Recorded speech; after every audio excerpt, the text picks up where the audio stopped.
Good morning to everybody. My name is Riccardo Orlandi. I'm a PhD student, and I present here the outline of my research, which is entitled Brain Volumes and Cognitive Profile of MOG Antibody-Associated Disease.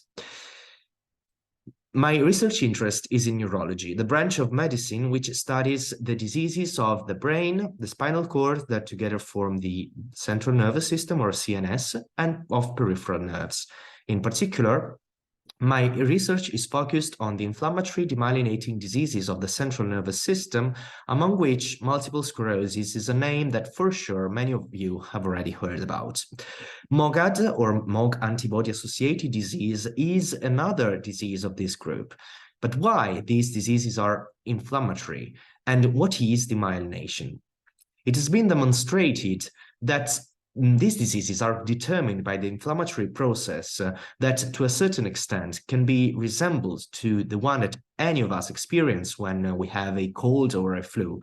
But in this particular case, it is the same immune system, which is represented by these cells, that attack the structures of the central nervous system, and in particular leads its attack against this structure that envelopes the neuron, which is called myelin. So the immune system destroys myelin and causes demyelination, so loss of myelin. This impairs the transmission of the nervous impulse through the length of the neuron, and this leads again to the break of the conduction and to the manifestations that are different according to the region of the brain or of the spinal cord that is interested by the inflammation or the inflammatory process. In particular, we can have loss of vision, sensory impairment, weakness of limb, urinary incontinence or retention, and so on. Multiple sclerosis and MOGAD are very similar from the clinical point of view. They are very difficult to distinguish. And also, when inflammation is gone, they tend to leave these scars, which are represented by these white spots that can be observed in the brain and spinal cord MRI. In particular, MS is also characterized by the accumulation over time of these white spots, and moreover, due to the ongoing of the inflammation during the course of the disease, these tend to cause brain shrinking, the so-called brain atrophy, and to a certain extent, also to cognitive decline. MOGAD is a relatively young disease because it has been recently discovered, and so it is still unclear if patients will develop brain atrophy, lesion accumulation, and cognitive decline. So the main aim of my research is to compare the brain volume changes and the lesion accumulation between two brain MRI scans performed 1 year apart in two groups of patients affected by MOGAD or by multiple sclerosis. We also wanted to describe the differences in cognitive performances and in patient-reported outcomes, which are the experiences of the patients. So from the patient point of view of in situations such as fatigue, depression, pain, spasticity, and bladder dysfunction.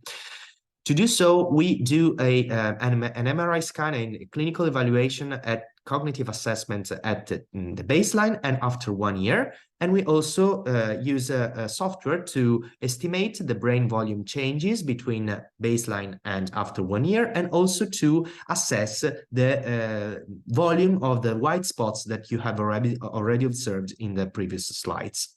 What have we found? We have found that MOGAD patients tend to have less brain volume loss over 1 year compared to MS patients. Moreover, their brain volume is higher than those of MS patients, and also the white spots tend to accumulate over time much more in MS patients than in MOGAD patients. We also expect to observe better cognitive performances in MOGAD than in MS patients, but this is still to be demonstrated. So why I think it is important to study these diseases? Because these diseases affect young people, and in particular, MOGAD also is quite common in children, with a disability burden that is very important either for MS and also for MOGAD. But their course can be very different, and in particular, the absence of brain atrophy in MOGAD and of cognitive decline could mean that these diseases, although affected by a disability burden secondary to the inflammatory attacks, do not progress over time compared to MS, and could be characterized by a better preservation of what is the cognitive performances in the long term. Moreover, these data give us insights on the biological mechanisms that drive the two diseases.